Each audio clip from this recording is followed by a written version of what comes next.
Hi, my dear friends. We starting another video clip about continuation of my explanations. I would like to explain a little more about the atoms themselves. Exactly what it forced the shell of the proton, to expand the energy of the quarks. Now think of yourself like the shell is the energy. Actually, the quarks themselves is like a balloon. The more you squeeze, no more pressure you put on it, the farther it will expand. But we know that when we pressure the balloon, it will expand certain distance, and it will stop or will explode. But think of in your mind. That something that more pressure you put on it, the more it will expand. The expansion will go on and on and on and on. And as long as there's enough pressure on it, it will expand according to the pressure you put on it. According to my two other video clips, I'm getting already plenty of criticism. But when I'm asking, for they explain their own version, but nobody gave me a response so far. But to begin with, I want you to understand this is a very large subject. You have to put a big puzzle and has so many pieces on it. You got to put piece by piece, everything together to be able to understand how truly all this functions. You see, in my last video clip, I explained how they pulsate. Now think of this. Imagine, start from helium and on, every single one, they pulsate according to the size they have. The smaller they are, slower they pulsate. Larger they are, faster they pulsate. The pulsation slowly increases. Think about yourself now. We have, when we always, that's true, we call the atoms as a nuclear force. It is nuclear force. Why? Because it highly concentrated energy itself. If we decrease the nuclear force, it will turn into electricity. We have the good evidence of the electron itself, which one we gain artificial electricity. Or take another thing, when we decrease even more, it will turn into magnetism, because everything starts from magnetism. That's why I call magneto-electrical field, because it starts from magnetism. Scientists, they haven't seen at all, from dark parts of the universe, burst some kind of a gamma rays, and spread, all throughout the universe, and start to build all those atoms within the universe itself. The universe actually, it started at the lowest point. Until now, no science has ever explained how the mass forms. Can you believe that everything starts from the mass itself? The universe actually produced the mass, and the mass produced the energy. And every single atom, by themselves, individually, they grow and grow until they become whatever they end up becoming. Or they become, you see, metals, or they become, all kind of, stone or anything. They end up with, depend, exactly what part of the inner core they're located. Now this is another thing. You see, we're going to go even deeper into it. See how one atom, start from a journey as a hydrogen atom and always end up, heavy metals. Again, I said, you cannot take, two atoms, and combine them together, make them, one powerful atom. Because the thing is, how you can take, two living human beings and try to force them into each other, just like the Play-Doh, and make it one human being out of it, two person. That would be impossible. You may be able to replace the body parts, inner body parts, but you cannot possibly take, two living human beings and squeeze them together like a Play-Doh, make one out of it too. And the same, each atom individually, they start their journey, start from all the way from hydrogen atom and all the way to the end, wherever they become into it, in their life journey. And here it is now. Again, I said, the atoms, all you see, I agree, with Pierre Higgs, that you see the mass is the part of the atom. but the mass is the one they start to produce the energy, and the energy collects the mass, and become the like the individual atoms themselves, like the start from hydrogen to begin with. The mass is the one is to produce, because they energy, because their tiny size, they cannot produce massive energy for one the tiny mass become the atom itself. There's so many of them. You see, it's like, think of yourself like our solar system and the Kuiper belt. The Kuiper belt, we know that the end of it's a solar system. That think of yourself, the atom like that, and the very end, it has that, the Kuiper belt, each single individual atom, which one is located, their mass, but, what else I was able to know? That actually that the energy cloud is that the gravitational force itself. Now let me explain you how I was able to know that. The atoms themselves, actually, they have another shell, external shell, which one is located outside of that Kuiper belt. Actually, the belt, which one is keeps the mass itself, and it's another external shell. How do I know this? And I'm the only one so far I was able to know that. And I said, no science is able to know this. I said, but there's so much need to be explained about this. But I have already trace of it, and I can already prove that, in a certain way, how that external shell works. I mean, think of this. Now, you take, you break the stone, and you put together, they won't pull each other anymore, right? It's so simple. When you cut the metal, and try to put them back together, they won't pull each other any longer. But think of this now. Look at the clouds. How the clouds, you see, they pull each other, they separate, they pull each other, they separate.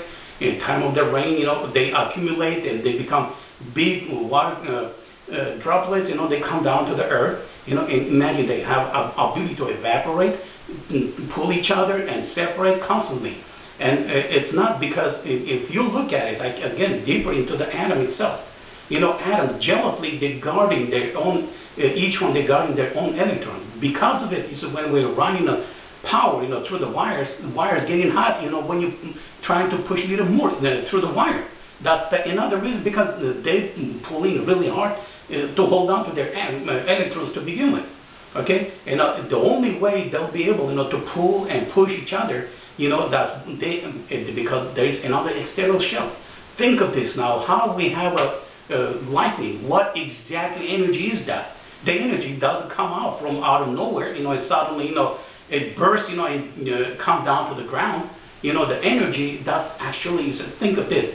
When you have a cold front, you have the hot, warm front. When they're colliding, you see the cold front. The atoms, everything in a time of cold, everything shrinks. Imagine, now the atoms, they're stronger when they keep their all electrons close to themselves.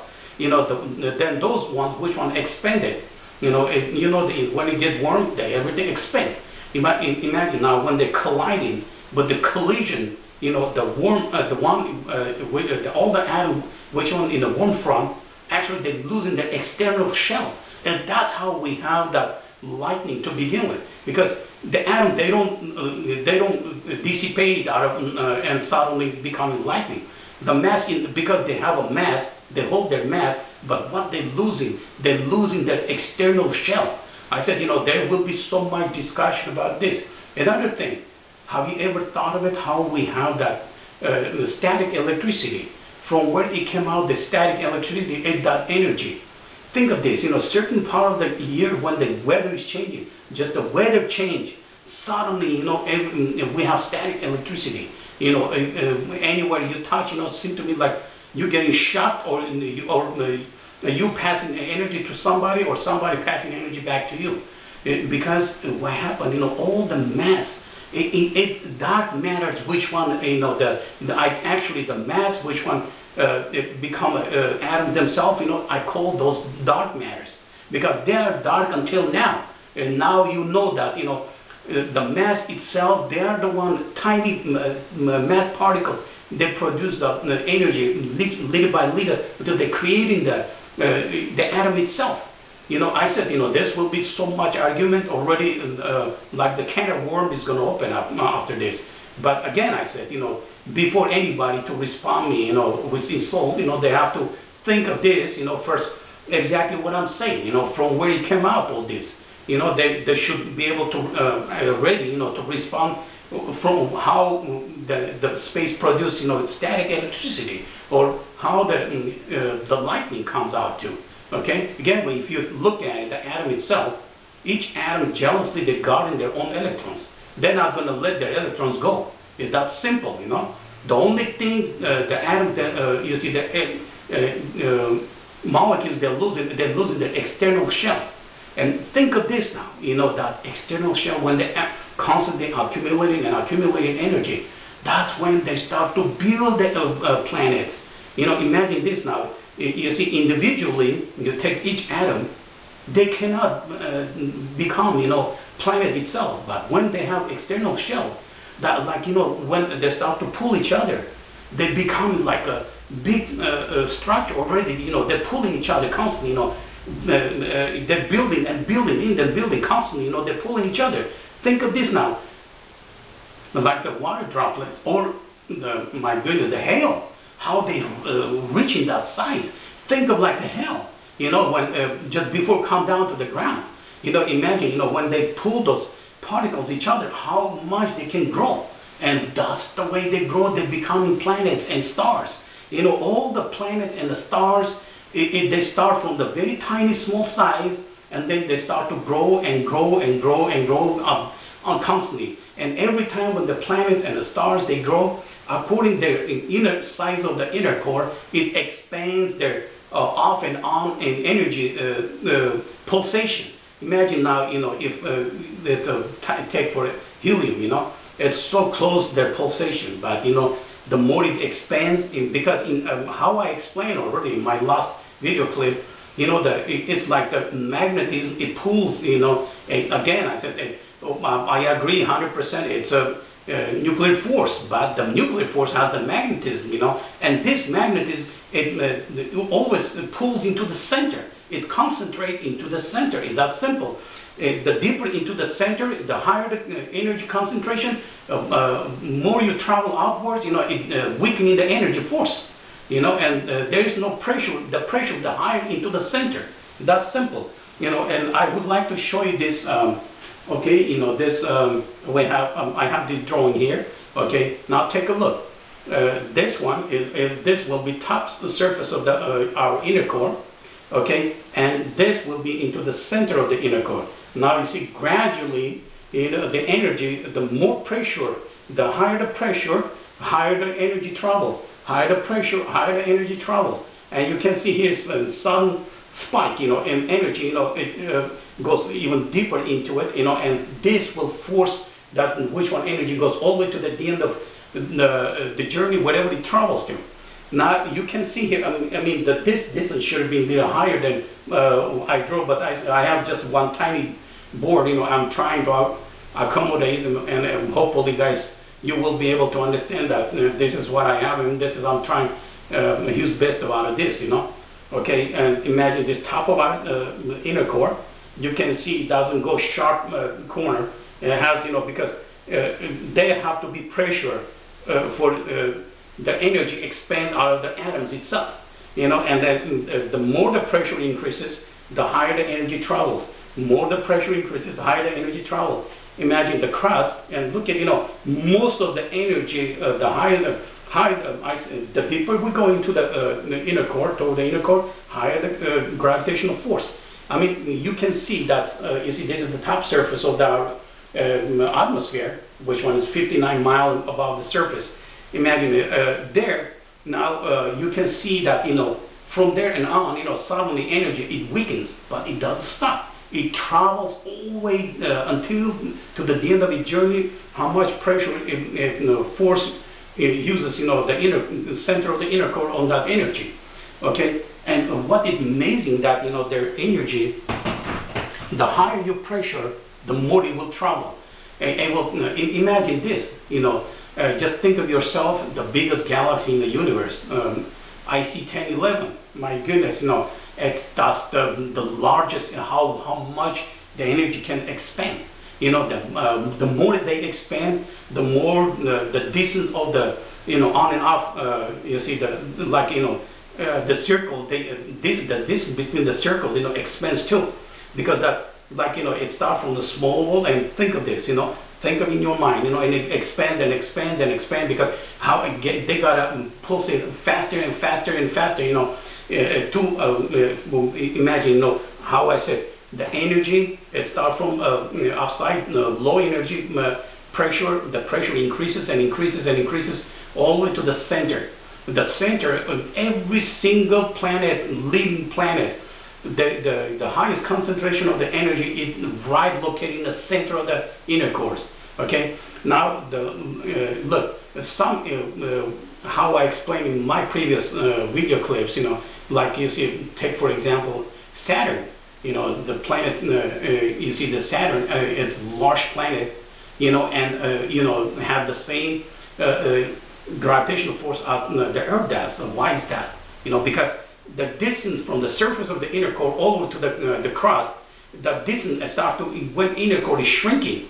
The distance between the top surface of the inner core and the top surface of the crust is expanding. Because imagine, again, think of this. This how much force this energy have to fight. How much force have to fight to be able, cause fusion. To melt the top surface of the inner core. This is where it happened to fusion. This is where it happened to fusion on the planet surface of the on the Earth. This is where all the production of the lava happens. And the same thing I can say about the sun. That's in the top surface of the sun's inner core. That's where it happened to fusion. That's where the mass get actually burned completely, get disintegrated. It's the Earth, it just melts the mass. But over there, when it happens on the sun, it just it disintegrates. That because of the fusion. Because why? Think of this. You have here the pulsation is the same. They pulsate simultaneously. The energy from here and energy from here, they pulsate the same. Imagine this. It travels so short, but that one it travels way out. But because the energy travels outwards. You see, it ran over all this whatever it located top surface of the inner core, and that's how it happened to fusion. Because everything it's slower than whatever is located here. It will destroy automatically. It caused the fusion. Okay, and I said think of yourself now. How truly the function of it happened. Now let's talk about the flux, how the flux actually appears. What is flux? The higher, the bigger it is the concentration of the inner core, and actually faster they have to pulsate. Faster they have to pulsate. When the neutron, they're pulling the energy from proton. The more force on them, the faster they have to pull, and higher pull, and the harder they have to pull. When they pull harder, what happens? They can hold down because it's a ghost energy. It can hold down to the energy, and it travels right out of that neutron in the form of flux. Imagine now, why would losing the flux now? Think of this. The weaker energy gets inside the inner core, it's actually the pulsation slows down.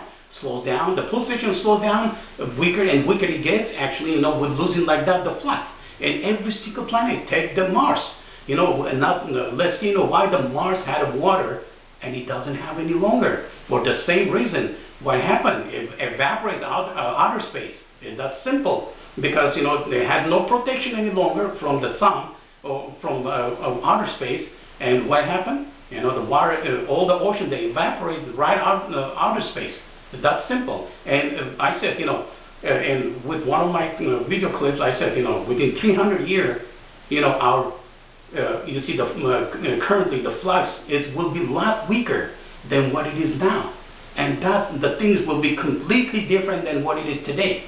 And what is holding now our atmosphere, close to the Earth? Think of this now. I said, when the pulsation are expanding, if you look at it, you see the clouds over Venus is about 90 miles above the surface. But why is that the clouds, on the surface of the Earth it's about 59 miles above the surface. See, because the inner core side that shows how small it is, the inner core of the planet. The smaller it is, the inner core, it's shrinking. It's shrinking, because like, I said, it starts from think of in your mind, like just the helium itself. It starts helium and it expands and expands and expands and expands, but here I said you've got multiple multiple atoms, countless ones, because they have external outer shell. And the external outer shell, the one it produced that static electricity, and also it produced that the lightning itself, because that's the only energy allow the atom, they can hold on tight to it.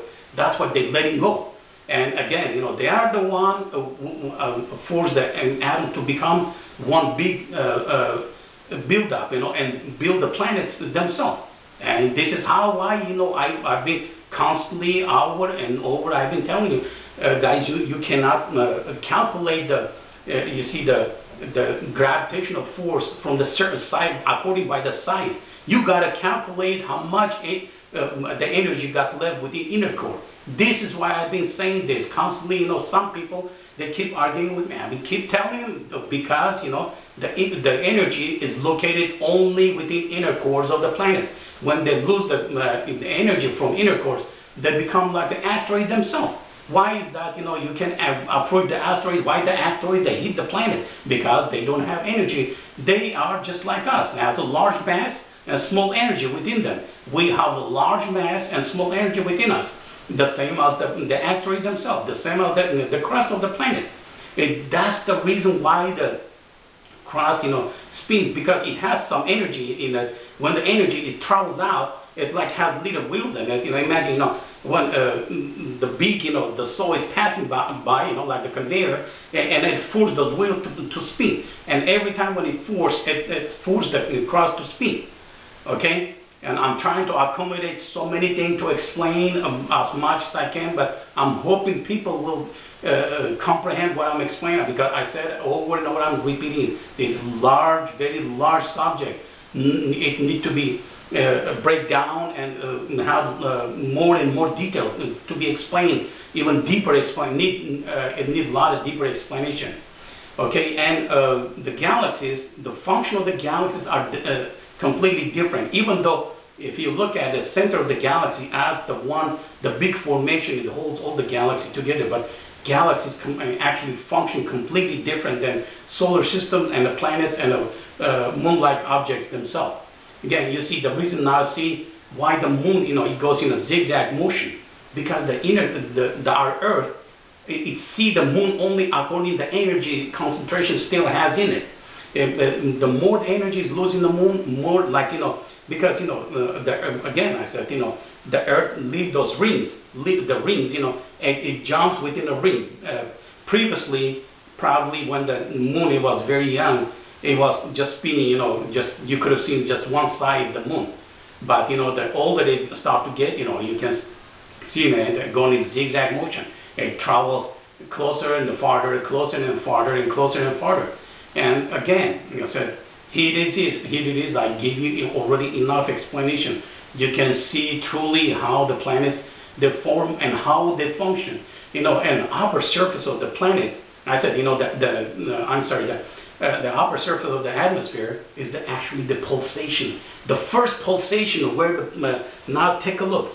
You see, if you look at it here, you see, I draw this in one reason. For you see, the pulsation, it starts exactly 59 miles above the surface. That's what when the pulsation is functioning, it's holding all the, you see, all the molecules down below. It's not allowing the molecule within our atmosphere to go into the outer space. And the same thing is the sun. That's the sun's, the pulsation, it's actually, it's 4 million miles away from the sun surface. That's the upper surface of the sun. It's the atmosphere. That was actually located 4 million miles away. You see, whatever, it get completely disintegrated, it loses the energy completely out of it. That's the energy only it's able to pass through that.